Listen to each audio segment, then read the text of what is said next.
You are looking at a vegetable that saved an entire nation from starvation. Yet today, you treat it like trash.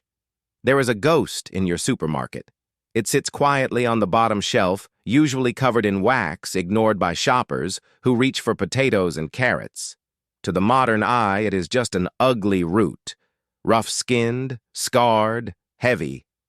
But to those who remember history, this vegetable is a monument to human desperation. It survived when fields froze solid. It stayed underground when crops above it failed. It waited while supply lines collapsed and borders closed. While modern agriculture waited for calm skies and perfect timing, this plant prepared for collapse. It did not promise comfort. It promised something quieter, survival. And yet when peace returned, we pushed it aside. We banished it from our tables. Not because it was weak, but because it reminded us of a time we wanted to forget. History rarely abandons what fails. It abandons what remembers too much. And this plant remembers everything. It remembers the hunger. It remembers the cold. And it is waiting for you to remember why you need it again. To understand the scar this plant left on the collective memory, we must travel back to the frozen trenches of 1916. Europe was tearing itself apart. The British naval blockade had cut off Germany from the world. Fertilizer vanished. Imported grain stopped arriving. Then the weather turned against humanity. A relentless wet autumn caused the potato harvest to rot in the mud. The wheat supply collapsed. In this void, only one crop remained standing, the Rutabaga. It was never intended for human consumption on such a scale. It was fodder, food for livestock, but survival does not offer a menu. Overnight, the feed for pigs became the sole sustenance for a starving population. They called it the Winter, the Turnip Winter. It was a time when the calendar was not measured by dates, but by hunger. The Rutabaga was everywhere. It was boiled into watery stews. It was dried and ground into a gray, heavy flour to bake bread that sat like a stone in the stomach. They even roasted it to create a bitter substitute for coffee. It was a miracle of versatility and a curse of monotony. It did its job perfectly. It kept millions of people breathing when the systems collapsed. But in doing so, it signed its own death warrant. The moment the war ended, the Rutabaga became a symbol of misery. To eat it was to admit you were desperate. To serve it was an insult. It was the taste of defeat. And so when the borders opened and the soft white bread returned, the Rutabaga was buried. We did not abandon it because it failed us. We abandoned it because it saved us, and we could not forgive it for being the witness to our darkest hour. Why did it survive when everything else died? To understand this, we must strip away the emotion and look at the chemistry. While we judged it for its association with misery, we ignored its biological genius. Consider the potato, the crop that replaced it. The potato is a fragile vessel. Its cells are essentially hydration tanks. When the ground freezes the water inside, those cells turns to ice. Physics dictates that ice expands. The cell walls burst. The structure collapses. The potato turns to mush and rots before it can be harvested. It is a fair weather friend. The Rutabaga operates on a completely different biological tier.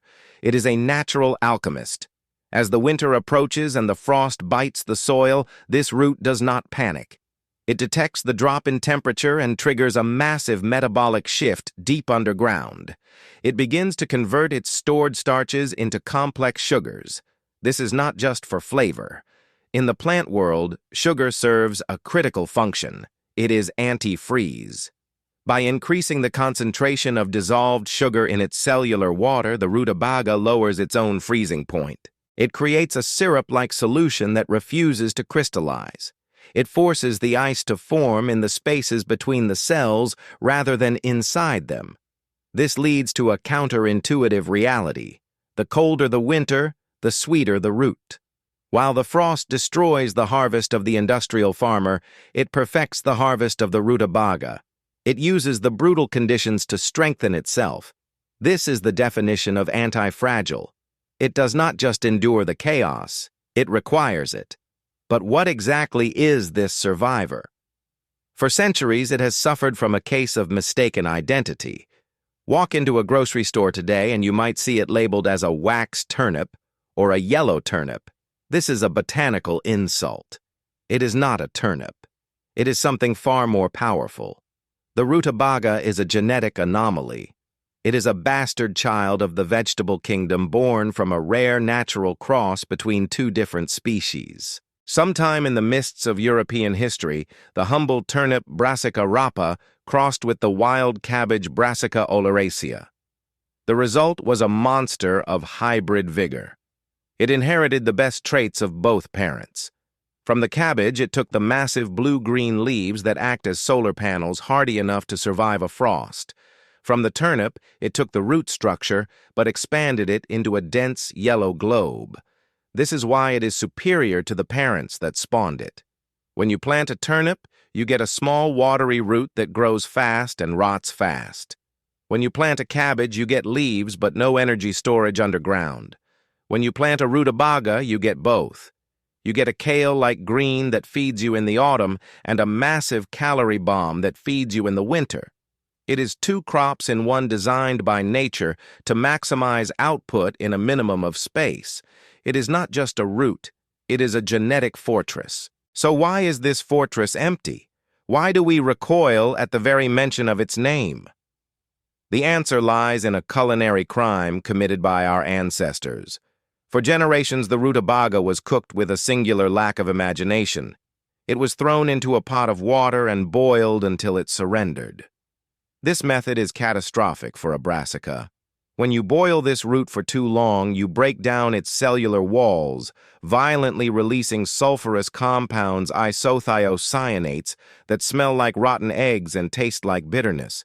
We did not eat the rutabaga, we ate its tortured remains. We confused the bad cooking of a desperate era with the true nature of the plant. But when you treat this root with respect, a transformation occurs. Physics offers a path to redemption called the Maillard reaction.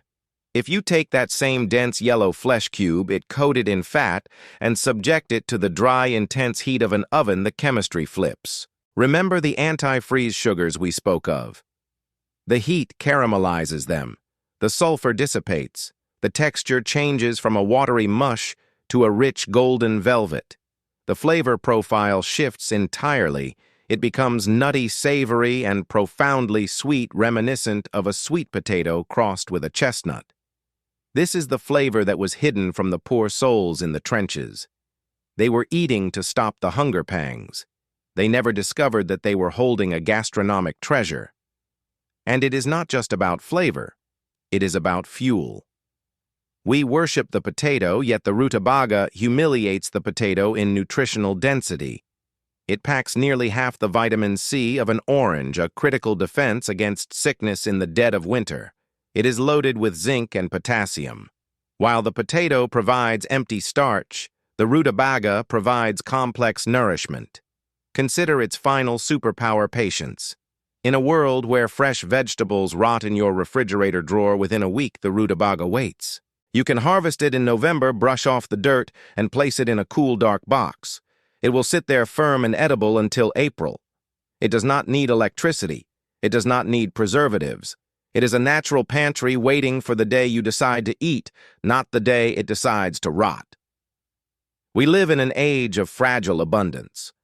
The supermarket shelves are full today, but the systems that fill them are stretched thin. Seasons are hesitating. Supply lines are fracturing. The certainty we grew up with is arriving later than promised. In moments like this, the past does not return with instructions, it returns with reminders. The rutabaga is not a relic of the past. It is a blueprint for the future. We traded resilience for convenience. We built a food system that works beautifully when the world is calm but breaks instantly when the world shakes. We do not need more fair weather crops. We need crops that know how to suffer and still feed us. By planting this, you are doing more than gardening. You are casting a vote. You are rejecting the industrial demand for perfection and uniformity. You are choosing the rough skin over the wax coating. You are choosing the slow, stubborn energy of the earth over the fast, empty calories of the factory. Do not let this ancient wisdom fade into the mists of history again. It is time to invite the ugly root back into your soil, not out of fear of hunger, but out of respect for its strength. If you believe that resilience is a virtue worth preserving, leave a like to help this truth find its way to others. Share this archive with a neighbor who is ready to wake up. And if you seek to uncover more forgotten secrets from the vault, subscribe to the Ancestral Garden. The seeds of the future are not always new.